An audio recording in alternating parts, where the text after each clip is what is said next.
여러분 하루 마무리 잘 하고 계십니까? 뉴스파이터 김명준입니다. 제가 2020년 여의도에서 가장 유망한 직종으로 간판 사업을 얘기했었잖아요. 이 당, 저 당 계속 생겨나고 또 그 당끼리 합치면서 간판 달릴 늘어날 거라고요. 그럼 가장 잘 되는 음식 장사는 뭐가 있을까요?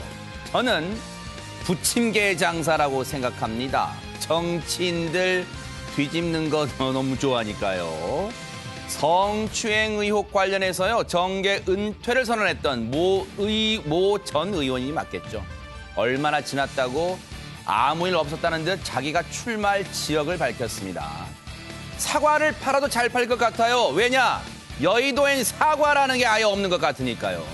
1월 14일 화요일 뉴스파이터 60초 뒤에 달려보겠습니다. 뉴스파이터 오늘 도와주실 분들을 소개해드리겠습니다. 이수정 경기대학교 범죄심리학과 교수, 하재근 문화평론가, 이인철 변호사, 최단비 변호사, 그리고 김기혁 아나운서 이렇게 5분과 함께합니다. 어서 오십시오. 안녕하세요. 네. 여러분과 함께하는 뉴스파이터 첫 번째 얘기부터 풀어보겠습니다. 청와대 국민청원 게시판에 별의별 글들이 올라오잖아요. 그런데 이런 글이 올라왔습니다. 김기혁 아나운서. 네, 지난해 5월 1일 청와대 국민청원 게시판에 하나의 글이 올라왔습니다. 제목은 성폭행과 아동학대를 일삼은 땡땡 대학생의 퇴학과 처벌을 부탁드린다였는데요. 제목이 심상치가 않아요. 맞습니다. 글을 살펴보면요. 저는 이 가해자에게 성폭행과 유사 성행위를 강요당했다. 이런 피해자이며 어허. 이제 8살이 된 제 아이가 있는데 가해자에게 아동학대를 당한 이 아이도 피해자다라고 하면서 제대로 심판을 받아서 처벌받게 도와달라는 내용이었습니다. 이 자체만 해도 충격적인데 끔찍한 내용은 여기서 끝나지 않습니다. 하재근 평론가님. 예, 그러니까 굉장히 충격적인 내용들이 많았는데 이제 그 여성이 자신이 임신을 했었다. 허허. 근데 임신 중일 때도 이 남성의 폭행이 이어졌다. 그리고 임신 중일 때도 계속해서 강제적으로 성관계를 요구했다. 네. 심지어 출산 과정이 이어지는데도 어떤 성적인 행동을 요구했다. 네. 이런 식의 이야기를 했고 네. 그다음에 이 폭행 같은 것도 아이 8살짜리 아이를 상대로 아이가 뭐 소심하다, 한글을 모른다, 그 외에 온갖 이유를 들어서 무차별적으로 폭행을 하고 어허. 아이의 다리가 다 멍이 들 정도로 네. 그렇게 폭력적이었다라고 이제 폭로를 했던 거죠. 네. 그런데 지금 보시는 것처럼요. 이 여성은요. 오죽하면 청와대 국민청원 게시판에 글을 올렸을까요? 수사기관에 다 얘기를 했다는 거예요. 최단비 변호사님. 네, 일단 이 청원 내용만 봐도 정말 화가 나는 내용이고요. 범죄 행위에 해당될 수 있기 때문에 당연히 경찰에 조사에 착수를 했습니다. 네. 근데 경찰의 조사 결과 놀라운 결과가 이어진 거예요. 허허. 이 청원의 내용은 다 거짓이었습니다. 세상에. 청와대 청원 속에 있던 이 동거남은 성폭행이나 아동학대를 저지른 적이 전혀 없었고요. 어허. 저 화가 치미는 내용의 청원 글은 모두 없던 내용인 것으로 밝혀졌던 겁니다. 아니, 김기혁 아나운서. 이른바 소설을 썼다는 거예요. 그걸 청와대 국민청원 게시판에 버젓이 올렸다는 거예요, 지금? 예, 맞습니다. 청원 글을 보면요. 굉장히 소상하게 적혀 있습니다. 네. 시기라든지 어떤 그 학대 내용, 자신이 성폭행을 당했다는 그 내용에 대해서 정말 긴 글을 써놨는데 이게 다 거짓이었다는 세상에. 겁니다. 그러니까 이에 이제 수사기관이 해당 여성이 거짓을 한 것으로 드러난 것으로 이제 판명을 하고 이 28세 여성을 명예훼손 혐의로 재판에 넘기게 됩니다. 하하, 오히려 이 해당 여성은요. 명예훼손 혐의로 재판에 넘겨졌다는데 이수정 교수님. 정말 궁금한데 대체 왜 무슨 생각으로 이런 엄청난 짓을 저질렀을까요? 글쎄 판결문에 보면은 사적 원한을 해소하려는 목적으로 이런 글을 올렸다 이렇게 이제 돼 있는데요. 네. 문제는 이제 사적 원한이 뭔지에 대해서는 지금 어디에도 설명을 하고 있지 않습니다만 짐작을 해 본다면 네. 만약에 동거를 했다는 것이 사실이라면 그렇다면 아마도 지금 이런 여성과 지속적으로 관계를 맺기는 생각보다 쉽지 않았을 거로 보이고요. 그래서 아마 이별을 통고하고 그것에 대한 사적 원한이 생겨서 지금 억울하니까 이제 내지는 다른 여자를 못 만나게 할 이제 앙심을 품고 이런 짓을 한 거 아닌가 이런 생각도 추정을 해 볼 수가 있는데요. 문제는 올린 글의 내용인데 네. 제가 상세하게 읽어봤는데요. 네. 뭐 현실적으로 발생하기 어려운 과도한 피해 상황을 부풀려가지고 올린 게 분명합니다. 예, 글 자체가 좀 앞뒤가 맞지 않는 부분들도 있고 네. 그런데 문제는 일반 국민들은 잘 내용을 분석할 수가 없잖아요. 그러다 보니까 당시에 이제 굉장히 나름대로는 여론을 형성했던 글 중에 하나로 알고 있습니다. 그렇죠. 그래서 말씀해 주신 것처럼 이 글만 보고 많은 사람들은, 네티즌들은 여기에 청원에 동의하는 의견들 단 거에 한 4,000명 넘게 맞아요. 이 나쁜 남성 처벌해 주세요. 막 그런 글들을 담았단 말이에요. 그런데 재판부는 그리고 수사기관 결과 그게 거짓이었고 재판부는 이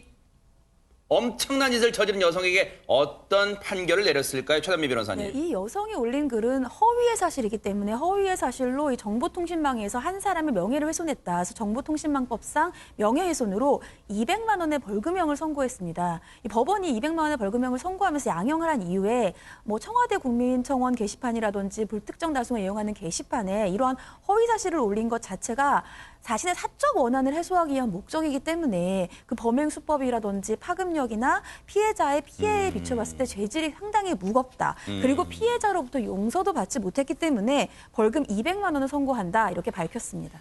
그런데 시청자분들 그런 생각 하실 거예요. 재판부의 말이 앞뒤가 안 맞는 거 아니야? 죄질이 무겁다면서 어떻게 벌금 200만 원. 만약에 이 잘못된 허위 사실로 한 사람의 인생이 무너질 뻔했잖아요. 이인철 변호사님. 그러니까 정보통신망법에 보면은 허위 사실 같은 경우에는 7년 이하의 징역, 그다음에 5천만 원 이하의 벌금형이 처해질 수가 있거든요. 네. 이 형량에 비해서도 너무 판결이 약간 좀 가벼운 느낌이 들고요. 아니 한번 여러분 생각을 해보세요. 만약에 이 남성이 억울하게 이렇게 무고를 당했다고 생각을 해보세요.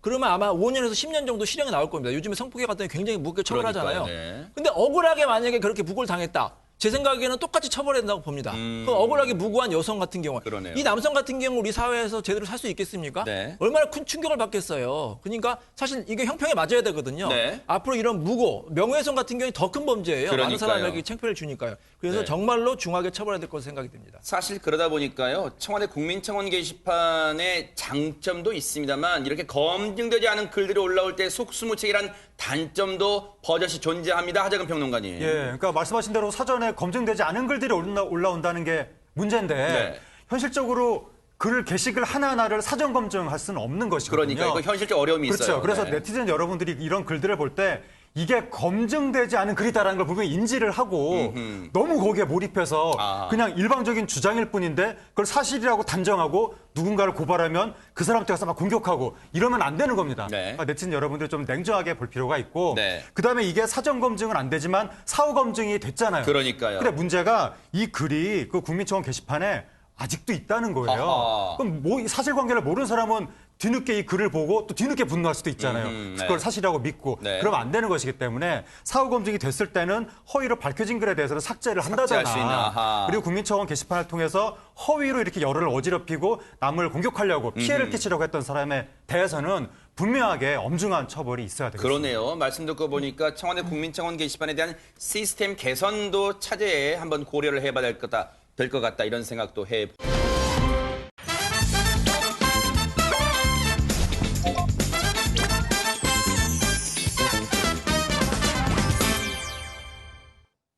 요즘 이 남자 장안의 화제입니다. 고소남 나와주세요. 네, 고소남 여기 나와 있습니다. 안녕하십니까. 고민 소개해주는 남자 고소남 김기혁입니다. 자, 오늘의 사연, 결혼을 앞둔 여성의 사연인데요. 아하. 소개를 해드리도록 하겠습니다.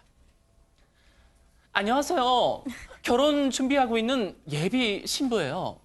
제 남자친구는 너무 괜찮은 사람이었는데 알고 보니 글쎄 저 말주름표에 뭔가 의미심장한 얘기가 있는 것 같아요. 효자예요. 아니 이게 뭐예요 이게? 저도 부모님을 사랑하죠. 근데 이 남자 효자여도 너무 극진한 효자였어요. 어떡해요? 저 지금이라도 파혼해야 될까요? 이거는 저희 제작진이 이거 주제 잘못 정한 거 아니야? 최단비 변호사님, 효자인데 고민거리라뇨, 이게. 그러니까 이 남성이 얼마나 효자냐 하면 이제 네. 결혼을 하고 나면 자기 용돈이 생기잖아요. 근데 나는 결혼을 하고도 내 용돈 중에 일부를 덜어서 우리 부모님께 용돈으로 드릴 거야. 이렇게 얘기할 정도로 부모님을 사랑하는 어허, 아들입니다. 네. 근데 아니 그럼 부모님 일단 당연히 드려야지. 그동안 네. 키워주신 게 얼마나 감사한데. 네. 근데 이 여성도 거기엔 동의를 했어요. 네. 당연히 그런 효심도 인정하고 나도 부모님께 감사하니까 용돈을 부모님께 드리는 건 아무 문제가 없다고 생각을 했습니다. 아니, 그러면 여기까지 다 아주 화기애애하잖아요. 근데 뭐가 문제라는 거예요, 그러면? 대체? 갈등이 생긴 건 다름 아닌 이름만 들어도 갈등이 생길 것 같은 예단비 때문이었어요. 최단비가 아니라 예단비라는 거예요? 예단비? 예단비 때문이었습니다. 아하. 그러니까 상견례를 할 때 양가 부모님이 같이 만나잖아요. 근데 상견례에서 양가 부모님이 서로 예물 예단 없이 그렇게 허례허식 없이 결혼을 진행하자 이렇게 약속을 했고요. 아하. 여기에 남자친구도 역시 동의를 했습니다. 그래서 이 커플 같은 경우에는 굉장히 건강한 젊은 남녀였어요. 그래서 우리 부모님 도움 없이 각자 모아둔 돈으로 신혼집부터 결혼식까지 다 준비를 하자. 그래서 준비를 시작을 했어요. 네. 그런데 어느 날 네. 그렇게 동의를 한 착한 남자친구가 네. 불쑥 네. 예단이 없으면 우리 부모님이 너무 섭섭해하실 것 같아. 예단 부모님께 드려야 되는 거 아니야? 허허. 이러한 얘기를 꺼냅니다. 아니, 김기혁 아나운서. 네. 이른바 낙장불이 한 번 말했으면 그만이지 뭘 또 안 하기로 했던 예단을 왜 갑자기 꺼내는 거예요? 맞습니다. 그 상황을 그래서 저희 뉴스파이터 소극장으로 재연을 해보도록 그래, 하겠습니다. 궁금해요. 한번 봅시다. 예, 네네. 제가 남편 역할을 예비 남편 역할 예비 남편, 우리 네. 최단비 변호사께서 예비 신부 역할을 네네. 해주시겠습니다. 자기야, 우리 둘만의 힘으로 결혼 준비하니까 너무 좋지. 뭐 좋지, 좋아. 전혀 안 좋아 보이는데? 뭔데? 솔직히 얘기해봐. 아니, 엊그제 엄마가 그러더라고. 딸들 시집 보낼 때는 예단비를 보냈는데. 예단? 그거 안 하기로 했잖아. 알지, 알지, 자기야. 아유, 왜 그래. 알면서 화내지 마. 아는데, 그래도 좀 서운하실 것 같은 거야, 내 생각에는. 나 효자잖아. 자기야, 그런 건 자기가 중간에서 잘 알아서 끊어줘야지 우리 결혼이 순탄한 거야. 이렇게 얘기해봐. 어머니, 우리 집도 빚내서 얻는 거니까 결혼 후에 잘 할게요. 이렇게, 알겠지? 알았어. 근데, 그거 알아? 뭐 또? 너 정말 이기적이다. 야! 니네 집에서 내가 이런 한 푼도 못 받았어. 이런 한 푼 안 해줬잖아. 나도 다른 며느들처럼 받고 싶은 거 많아. 라고 말하면 자기 기분 나쁠 거잖아. 아니, 단비야. 이미 얘기했잖아, 지금. 어? 아, 진짜 이거 두 사람의 지금 감정 싸움이 격화되고 있는 찰나 일단 저희가 끊었습니다. 근데 이시영 교수님, 네. 아들 두신 어머님 입장에서는 이렇게 예단을 좀 받고 싶은가요? 어떻습니까? 준다면이야 받죠. 예. 근데 지금 애당초에 약속하기를 서로 예물하지 말고 예단하지 말자. 아마도 네. 이거는 어른들이 다 참석하신 데서 약속한 것이기 때문에 네. 일단 약속을 했으면 지켜야 된다는 게 일단 기본적인 제 신념입니다만 네. 어쨌든 이 아들을 키운 어머니 입장에서는 네. 좀 서운할 수는 있는 상황으로 보여요. 그리고 어머니 입장에서도 지금 이게 폐물을 주지는 않지만 네. 원래는 우리나라에서는 이제 사주단자를 보내지 않습니까? 신부 집에 네. 뭐 결국에는 사주단자를 보내고 이제 날을 받고 뭐 이런 일정을 보내는데 네. 그게 상당히 나름대로 전통적인 뭐 함이라는 걸 대단히 비싼 폐물로 할 필요는 없지만 아하. 뭐 그런 예식을 전통을 좀 이어가는 것은 굳이 나빠 보이지는 않습니다. 그러긴 하네요. 그런데 네. 앞서 이 소극장에서 봤지만 예비 신부 입장에서는 야, 나도 너네 집에서 이런 한 푼도 못 받았어라고 말하면 좋아라고 했는데 여성 입장에 좀 기분 나쁠까요? 어떻습니까? 그러니까 일단 예단을 시댁에만 보내라고 하는 것도 기분이 나쁜데 저는 이 여성분 입장에서는 시부모님도 말씀을 안 하시는데 시부모님도 가만 계시는데 남자친구가 굳이 나서서 친정에는 아무것도 안 주는데 시댁에만 줘라 라고 하는 게 이제 효자로 예쁘게 표장은 했지만 그 부분이 굉장히 기분이 나쁘지 않을까 이런 생각이 듭니다. 그러네요. 그런 생각 들 거예요. 니만 효자냐? 나도 우리 집이 효녀야. 근데 나 얘기 안 하잖아 라고 할 텐데 실제 결혼을 앞둔 예비 신랑 신부 중에요. 이인철 변호사님 이런 문제로 다투는 경우 많은가요? 어떻습니까? 예전에 이제 신혼부부 아내가 이제 이혼하겠다고 왔는데 연애를 몇 년 했냐 물어봤더니 10년 했대요. 세상에. 10년 연애했는데 한 번도 안 싸웠는데 결혼 준비 과정에서 그렇게 많이 싸우고 이제 어쩔 수 없이 결혼했지만 도저히 못 살겠다, 이혼하겠다 이렇게 결심하는 경우가 있었거든요. 이 연애랑 결혼은 완전 다른 거예요. 어허. 자, 근데 왜 이렇게 많이 싸울까요? 네. 이게 우리나라의 아주 특이한 현상입니다. 여러분 보세요. 뭔데요? 뭐 미국이나 유럽에서 혼수나 예단 때문에 싸웠다는 얘기 들어보셨어요? 거의 없어요. 아, 미국 안 가봐서 잘 모르겠는데. 네. 아하, 네. 거의 우리나라가 유일할 겁니다. OECD 네. 국가에서 유일할 거예요. 왜 그러는지 아세요? 제가 이제 분석을 해봤는데 이게 일단 엄청나게 높은 집값 때문에 그렇고요. 이 집을 예를 들어서 신랑이 해온다. 뭐 3억, 5억 들여서 해왔다. 네. 그러면 신랑네 집에서 그 신부한테 그냥 몸만 들어와라. 이런 집도 있지만 대부분은 채워라고 하잖아요. 채워와라. 혼수 채워와라. 예단 가져와라. 네. 요구하는 게 어떻게 보면 당연한 거예요. 신랑에서 아하. 그렇게 큰 돈을 주고 집을 샀기 때문에. 네. 그러면 또 해오면 또 마음에 안 드는 거예요. 여기서부터 갈등이 시작되는 거거든요. 네. 결혼식 평균 비용이 우리나라에서 2,200만 원이라고 합니다. 집값만 네. 빼고. 심지어는 뭐 호텔 빌리면 뭐 1억이 넘는 경우도 아이고야. 있고요. 이거는 너무나 비정상적인 거예요. 네. 그래서 요즘에 젊은이들이 결혼도 안 하는 이유가 여기 중에 하나가 있거든요. 네. 이제 바뀌어야 됩니다. 결혼 문화도 스몰 웨딩. 그냥 스몰 간단하게 웨딩. 그냥 네. 예식 치르고 서로 주고받는 거 그냥 간단하게 약속해서 바꿔야지 그 결혼율도 올릴 수 있습니다.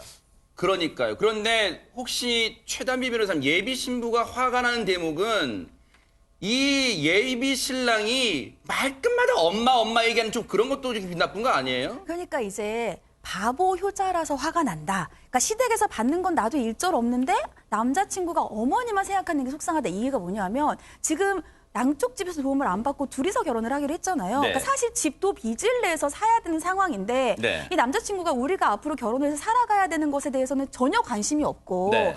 어머니가 지금 당장 딸들한테는 예단을 다 해줬는데 본인은 못 받는 게 서운하다라고 하는 것이 네. 과연 이 남편이 결혼을 해서 내 남편이 될 것이냐 아니면 여전히 엄마의 아들로 살 것이냐 그러니까요. 엄마의 아들로 살 것 같은 생각이 드니까 이 여자친구는 속상하다 서운하다 이런 얘기를 하는 네. 게 아닌가 싶습니다. 이 사연을 접하고 네티즌들은 혹시 어떤 반응을 좀 보이고 있을까요? 김기혁 아나운서. 예, 네티즌들은 이런 반응을 보이고 있습니다. 그래도 할도리는 해야 하지 않냐라는 야, 반응도 이제 그래요? 전통을 좀 지켜야 된다. 뭐 이런 반응도 있고 우리 엄마도 예물 하나 못 받는다고 속상해한다고 말하세요. 그러니까 이 신부 측의 가족의 입장을 좀 전달을 해라. 이런 입장도 있습니다. 그리고 엄마에게 예단 대신 아들을 돌려보내라. 예, 이런 반응까지 나왔습니다. 네. 예. 예물과 애물단지의 애물은 한 끗 차이예요. 예물 문제로 다투다가요. 그냥 이 결혼이란 게 애물단지가 될 수도 있다는 생각도 해봅니다. 뭔가 두 사람만의 미래를 위해서라면 다시 한번 잘 생각해보고 대화가 필요하지 않나? 이런 생각도 해봅니다. 잘 타협하시길 바랍니다.